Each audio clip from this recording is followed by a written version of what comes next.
It had already been an unbelievable day at the carnival. I was a shut-in, and I hated loud events, but my best friend convinced me to come out. After a semester full of work and studying, he thought it could do both of us some good to come out and let loose. We kept the drinks flowing, and I started to feel the fun take over. After a lot of arguing, Corey convinced me to go with him on the Ferris wheel. He knew I hated rides, but he made everything else fun.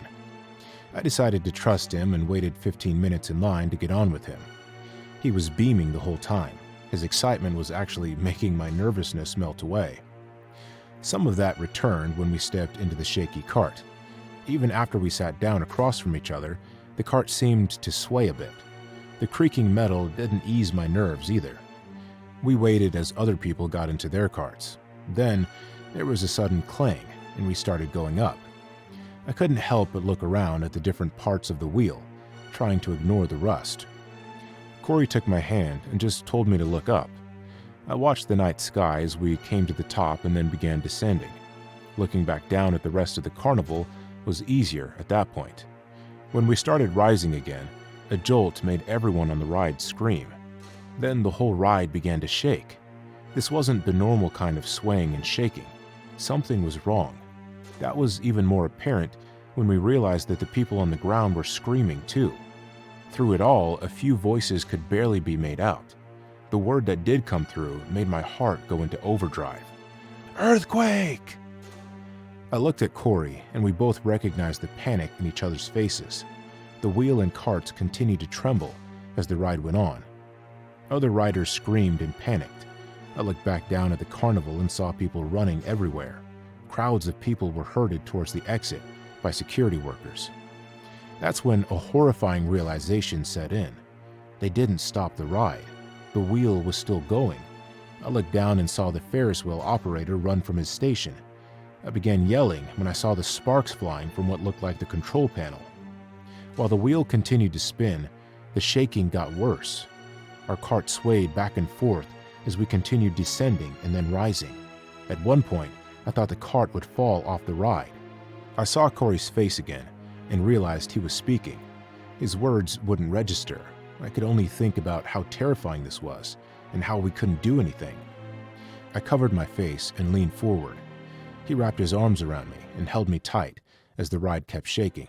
The screams of riders and clanging of metal were all I could hear until we came to an abrupt stop. The tremors that made the entire ride shake also came to a stop. Our carts still swayed, but there was at least a break from the chaos. I pulled away from Corey and looked down to see carnival workers around the control station.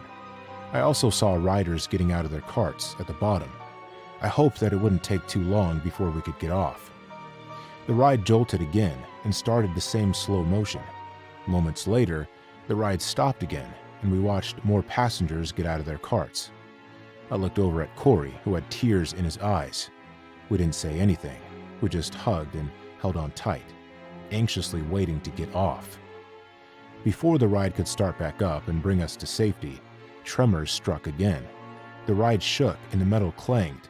Corey still held on to me. There was yelling down below. Then, with another jolt, the ride started back up. We both looked around, eagerly waiting to get off. We saw the workers focused on operating the wheel to evacuate everyone. Despite the shaking, relief swelled within me as we came to a stop. Corey quickly got out and helped me down before wrapping an arm around me. Workers pointed us to the nearest exit, and we ran, following the others who hadn't initially been able to evacuate the carnival. When we were finally able to leave, I stayed with Corey at his place. Although we never said it out loud, I think we both vowed never to go on any carnival rides ever again.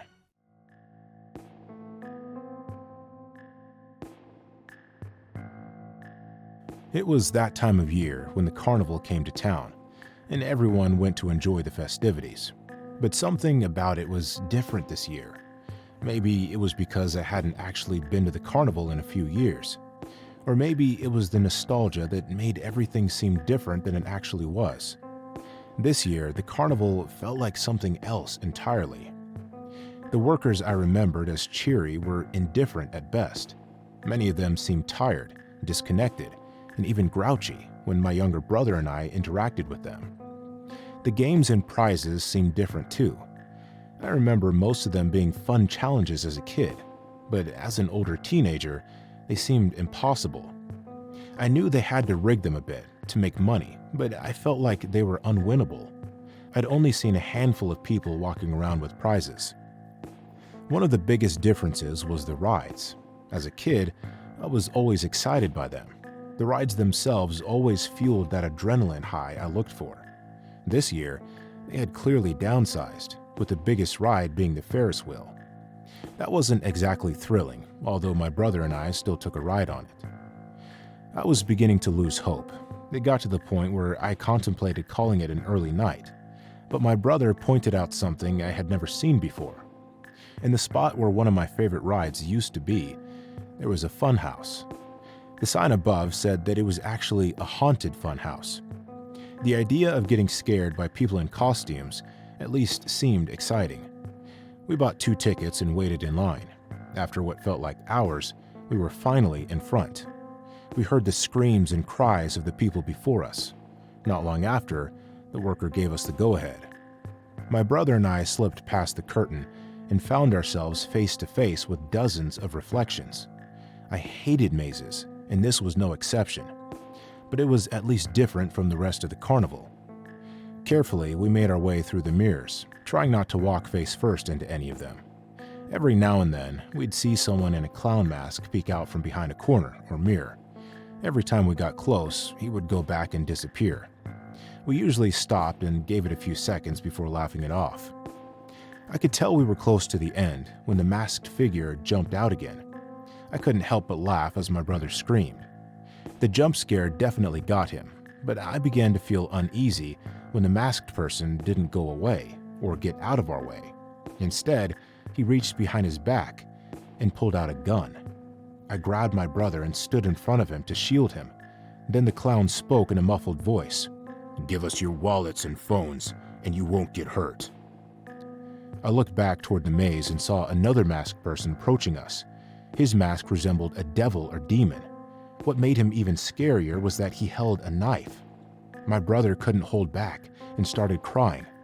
Without any other options, I told him to give me his stuff. With my heart beating quicker than it ever had before, I collected our wallets and phones. I handed them off to the first masked guy. They told us to wait there. He and the other masked figure moved forward. A few minutes later, I figured we were in the clear, so I pulled my brother along. Without money or our phones, we couldn't call a ride, our parents, or the cops. We managed to find a security guard who brought us to a nearby station. There, they took our story and let me call our parents. Later that night, we made it home and told our folks what happened. Eventually, we managed to replace our stolen items, but I never heard anything about those guys getting caught. They had to be out there. Within a few days, the hype around the carnival died, so it got packed up and moved on to the next city. At least we wouldn't have to worry about that happening again anytime soon.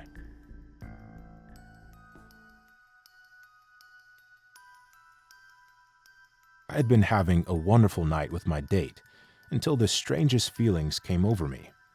I met Ashley online, and we found out this carnival was happening between our 2 towns. It seemed a fair distance for us to travel, and like it would be a nice enough date. When I first saw her, I thought she was stunning. The pictures didn't do her justice. We quickly enjoyed the sights and games. It wasn't too long before we decided it would be a good idea to take a break for a meal. I fetched us food while Ashley got us beers, since they were in another tent. Even though we had cheap hot dogs and beer, I really enjoyed the conversation we had. She told me about her home life and work as an artist. She looked up at me and smiled often, which made me confident she was having a good time too. When I guzzled the rest of my beer, she hugged me, then took the garbage away. In the few minutes she was gone to throw it away, I felt a wave of haziness pass over me. I thought the beer might have been stronger than I first thought it was, but it cleared away and I thought I was fine. When we were up and walking again, the haze came back. I tried letting Ashley know something was wrong, but I kept getting lost in her green eyes. "You don't look so good, Tim. Let's find a place for you to sit down." In my disoriented state, I couldn't tell when or how we got to that place. Somehow I was seated. I looked around and I couldn't see Ashley. The lights all around me seemed to blur my vision. I tried to open my eyes wider, but that didn't do much. Then I heard her voice again. Tim, I'm going to go get help." I tried to talk, but no words came out. Instead, everything faded again. I didn't come to until much later. Someone was actually shaking me awake. I didn't recognize the guy waking me up, but I could see he was wearing a bright green vest that the security workers were wearing. "Sir, you can't stay here." I opened and closed my eyes, trying to get my vision to clear. When I looked around, I saw that the carnival had cleared out. Only a dozen or so people remained, and they all looked like workers. The guy waking me up had a few others around him, watching me as I sat up. I realized that I was on the grass. When I stood, I felt the dampness of the grass beneath me. That made me realize that my shoes had been taken. When I checked my pockets, my wallet, phone, and keys were gone too. Words were a struggle at first, but I eventually got the security guards to call the cops for me. With my keys stolen, I wasn't surprised to find out that my car was gone too. It at least helped to know that authorities would be on the lookout for it. But it shook me to my core that someone was capable of doing this to me. When I was finally able to get back online, I saw that Ashley's dating profile was deleted. I scolded myself and wondered how I could be so stupid. I knew it would take a long time for me to open up and trust anyone again. It would be an even longer time before there would be any date nights again.